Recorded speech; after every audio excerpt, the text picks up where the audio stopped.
Hello friends, welcome to చందమామ కథలు by RK. ఇప్పుడు చెప్పబోయే 4 కథలలో మొదటి కథ డబ్బు కన్నా గొప్పది. ఈ కథను రాసిన వారు శ్రీమతి వైఎస్ రాజేశ్వరి గారు.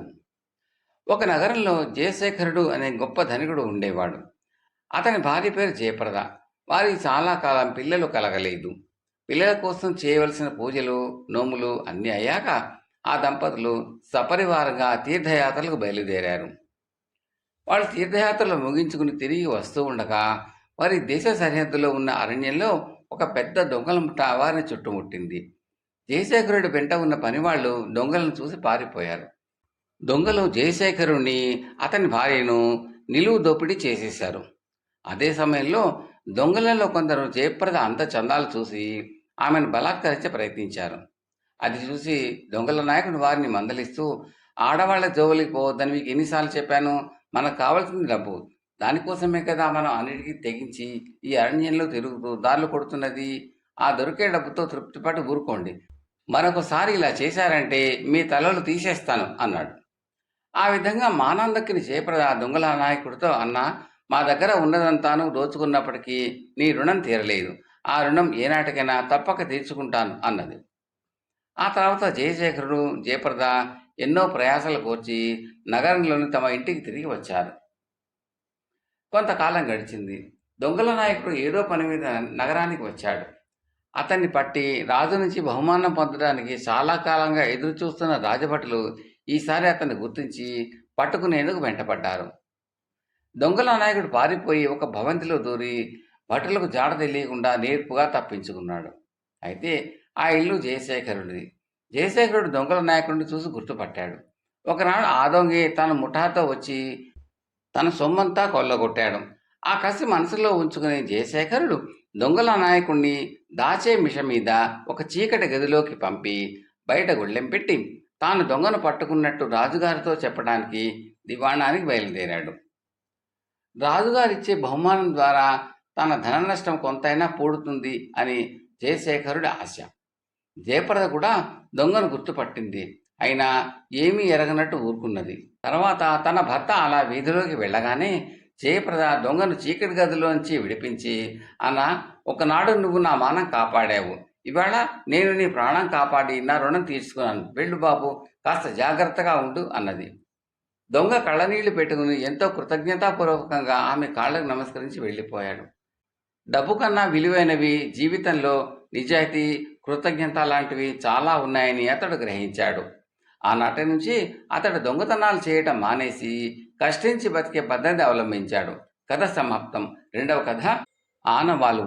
ఈ కథను రాసిన వారు శ్రీమతి జి సూర్యకుమారి గారు. ఒక ఊర్లో శివదాసు అనే వ్యవసాయదారు ఉండేవాడు.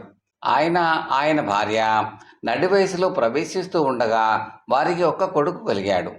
వాటికి కుమారదాసు అని పేరు పెట్టుకున్నారు.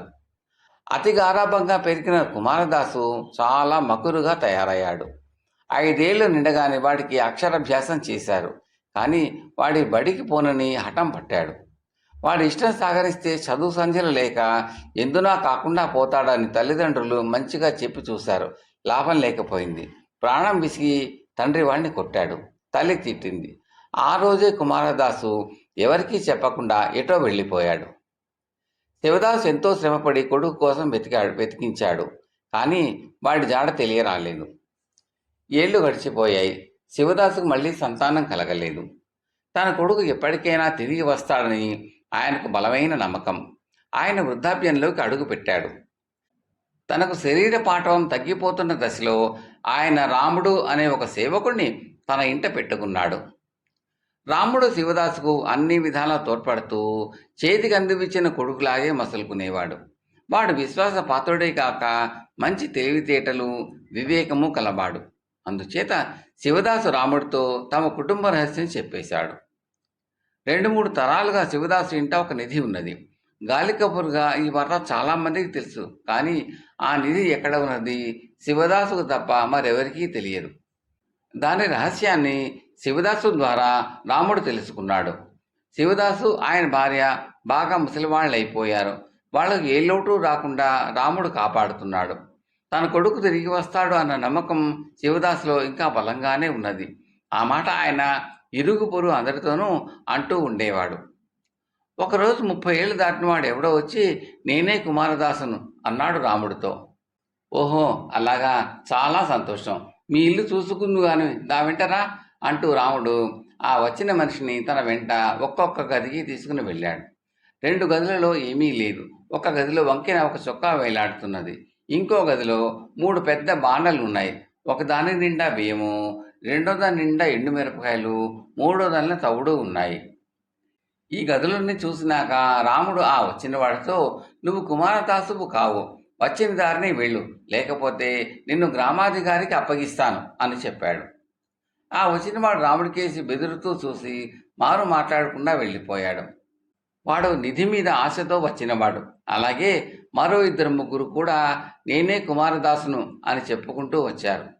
వారిలో 25 ఏళ్ళు నిండిన వాళ్ళు కూడా ఉన్నారు. వాళ్ళను రాముడు వెంటనే పంపేశాడు. 30 ఏళ్ళు దాటినట్టు కనపడ్డ వాళ్ళని మాత్రమే గదుల్ని తిప్పి పంపేవాడు. కొద్ది రోజులు గడిచాయి.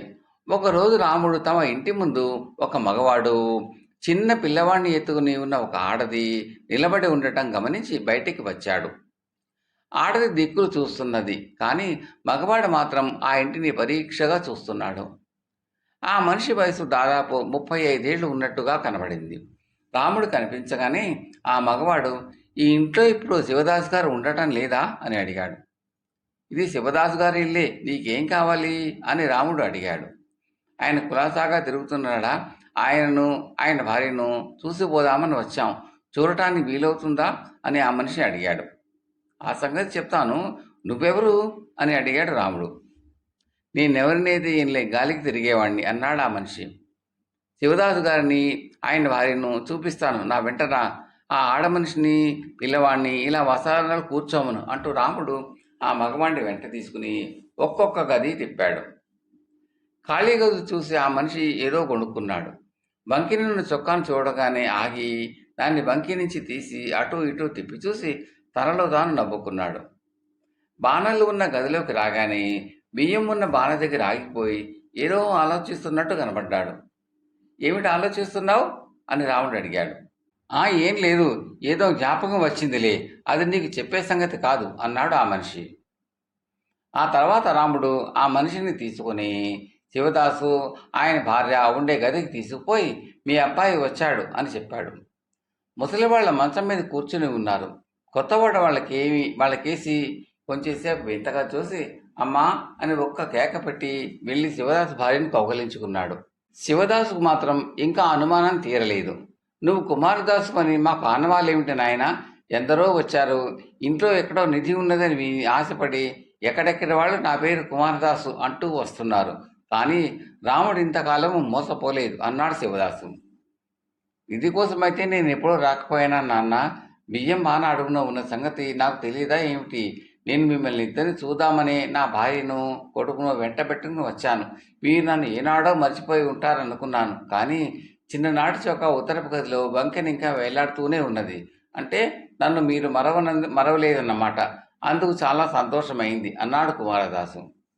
శివదాసు అనుమానం తీరిపోయింది. ఆయన రాముణ్ణి కుమారదాసుకు చూపిస్తూ, ఇన్నేళ్లుగా వీడే నీ స్థానంలో ఉన్నాడు, వీడు నీకు తమ్ముడే అనుకో, ఇద్దరూ సఖ్యంగా ఉండండి అన్నాడు. కుమారదాసు తన భార్య బిడ్డలతో తండ్రి వద్దనే ఉండిపోయాడు. ముసలి దంపతులు గారాపం చేయటానికి మనవడు ఒకడు దొరకటం చేత మరింత ఆనందం పొందారు. కథ సమాప్తం. 3వ కథ చాకలి వీరుడు. ఒక రాత్రి భయంకరమైన ఉరుములతో మెరుపులతో ధారాపాతంగా వర్షం కురుస్తోంది. దానికి తగ్గట్టు ఈదురుగాలి కొట్టి అమితమైన చలి వేస్తోంది. ఇటువంటి వర్షంలో చిక్కుకున్నది ఒక పులి.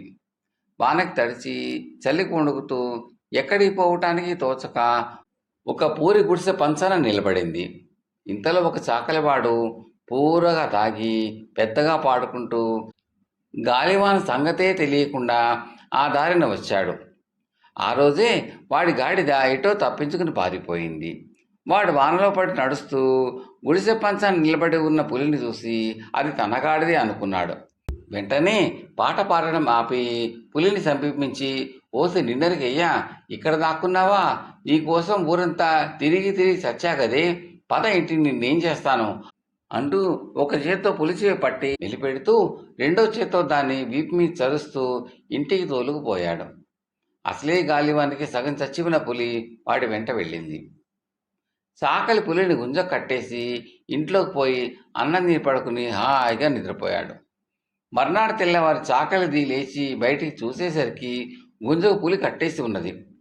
చాకలి దానికి పై ప్రాణాలు పైనే పోయాయి. అది గభాలను ఇంట్లోకి దూరి తలపేసుకుని చాకలాడితో బయట పులి ఉన్న సంగతి చెప్పింది. తాను రాత్రి పట్టుకొచ్చింది పులి అని తెలియగానే చాకలి వాడికి కూడా భయం పుట్టి వాడు బయటికే రాలేదు. కానీ కాసేపటికల్లా చాకలివాడి ఇంటి ముందర పులిని కట్టేశాడు అనే వార్త ఊరంతా పాకింది.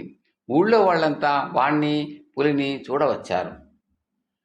వాడి పరాక్రమం చుట్టుపక్కల గ్రామాలకు కూడా పాకి ఆఖరకు రాజుగారికి కూడా చేరింది. ఇంకేముంది, ఈ వింత చూడటానికి రాజుగారి సపరివారంగా బయలుదేరి వచ్చాడు. చాకలివాడికి ఈనాములు ఇచ్చేశాడు. ఈ ఆయుధము లేకుండా అడవిలో ఉండే పులిని పట్టినవాడు ఆయుధాలు ఇస్తే ఎంతకైనా సాధ్యుడే అనుకుని చాకలివాడిని రాజుగారు తన సర్వసేనా నాయకుడుగా నియమించాడు. ఇది జరిగిన కొద్ది కాలానికే మన రాజుగారి మీదకి శత్రురాజు ఒకడు దండెత్తి వచ్చాడు. ఆ శత్రురాజు మీదకి సైన్యాలు నడపవలసిన బాధ్యత మన చాకలివాడి మీద పడింది. రాజుగారు వాడికి మంచి గుర్రాన్ని కూడా ఇచ్చాడు. కానీ మన చాకలి గుర్రం ఎన్నాడు ఎక్కిన పాపాన పోయినవాడు కాడు. అటువంటి వాడు శత్రు సైన్యాల మీదకి సేనలను ఎట్లా నడుపుతాడు?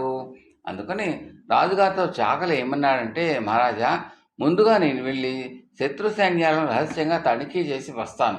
నాకు 2 రోజులు గడువు ఇప్పించండి అన్నాడు. రాజుగారు సరే అన్నాడు. చాకలి ఇంటికి వచ్చి ప్రాణం మీదికి వచ్చిందే, ఏమిటి ఉపాయం అని పెళ్ళాన్ని అడిగాడు. ముందు కనీసం గుర్రం ఎక్కడమైనా నేర్చుకోవాలి కదా, ఆ పని చేయమని చాకలి సలహా ఇచ్చింది. పగటిపూటైతే ఎవరైనా చూస్తారని పొద్దు గూకిన తర్వాత చాకలివాడు ఎంతో కష్టపడి గుర్రం మీద ఎక్కి కూర్చున్నాడు. కానీ ముఖం వెనక్కి తిప్పి కూర్చున్నాడు. ఇలా కూర్చోవడానికే ఎంతో ప్రయాస అయింది. అందుచేత వాడు మళ్ళా ప్రయత్నించక, గుర్రం పరిగెత్తితే నేను పడిపోతానేమో, నన్ను గుర్రానికేసి గట్టిగా కట్టు అన్నాడు. సరేనని వాడి పెళ్ళాం వాడిని గుర్రానికేసి గట్టిగా కట్టేసింది. గుర్రం పరిగెత్తన ఆరంభించింది. అసలే అది ఉత్తమ జాతి గుర్రం. ఎన్ని యుద్ధాలకో పోయి వచ్చింది. బయలుదేరితే బాణంలాగా పోవటం దానికి అలవాటు. అది కాక దానికి సైన్యాల మీదికి పరిగెత్తడం తెలుసు. అందుచేత అది చాకలివాడిని వేసుకుని శత్రు సైన్యాల మీదికి వాయు మనో వేగాలతో పరిగెత్తసాగింది. ముఖం వెనక్కి తిప్పి ఉండటం వల్ల చాకలివాడికి తాను ఏ దిక్కుగా పోతున్నది తెలియలేదు.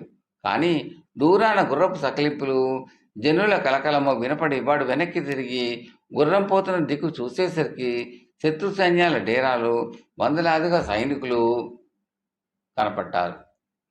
వెంటనే మన చాకలికి పై ప్రాణాలు పైనే పోయాయి. గుర్రం పరుగు ఆపటానికి ఏ ఉపాయము తోచక దారిలో తన పక్కగా అందిన చిన్న తాటి చెట్టును గట్టిగా వాటేసుకున్నాడు. అట్లాగూ గుర్రం ఆగలేదు. తాటి చెట్టు పెళ్ళగిలి చాకలివాడి చేతుల్లోకి వచ్చినా గుర్రం పోతూనే ఉంది. ఆ మసక చీకట్లో మైదానం మీద శత్రు సైనికులకు గుర్రము మీద ఒక మనిషి, వాడి చేతిలో ఒక బ్రహ్మాండమైన ఆయుధము కనిపించాయి. అర్ధరాత్రి ఒంటరిగా వచ్చే ఈ వీరుడు మానవ మాత్రుడు కాడు అనుకుని శత్రు సైన్యాలు డేరాలు గుర్రాలు విడిచిపెట్టి ఎక్కడ వారక్కడ పారిపోయినారు. చాకలి శత్రు శిబిరం చేరేసరికి ఒక్క పురుగు లేదు. గుర్రం ఆగిపోయింది. చాకలి కట్టిన కట్లన్నీ క్రమంగా ఊడిపోయాయి.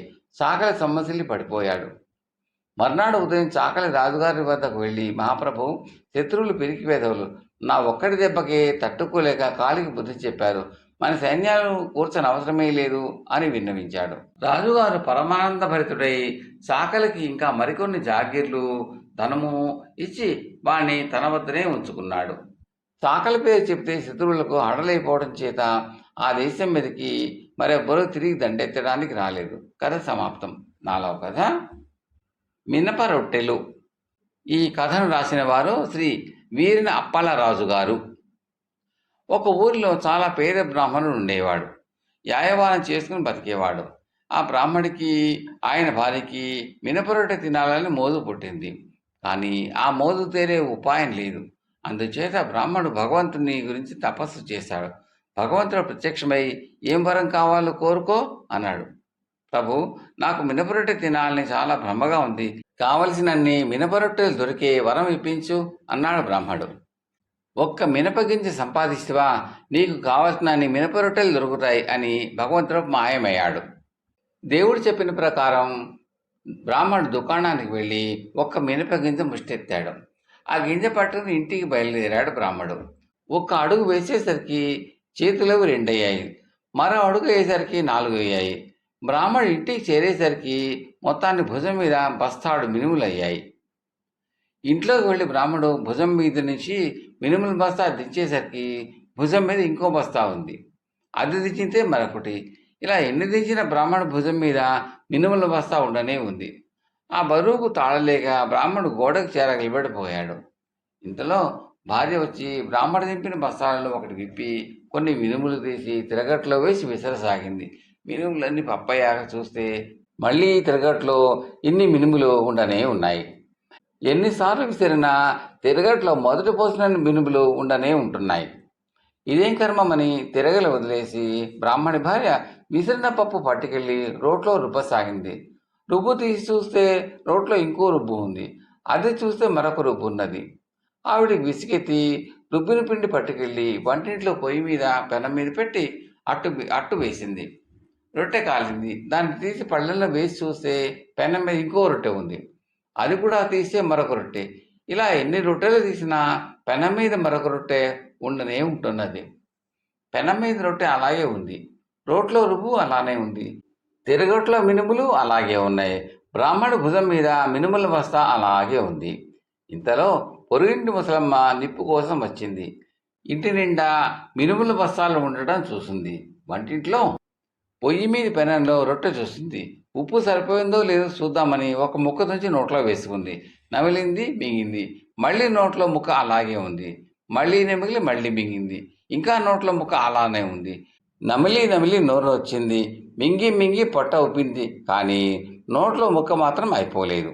నమలకుండా మింగకుండా ఊసిన ముక్క నోట్లో అలాగే ఉంది. ముసలమ్మ కూడా ఆయాసంతో గోడకు చేరగిలబడి, డిప్పు కోసం వచ్చిన దానికి ఇదేం పాపకర్మ చుట్టుకుందిరా, నీ మినపరొట్టె పాడుగాను అని బ్రాహ్మణ్ణి తిట్టింది. రోలు పోయి మద్దలతో మొరుపెట్టుకున్నదట.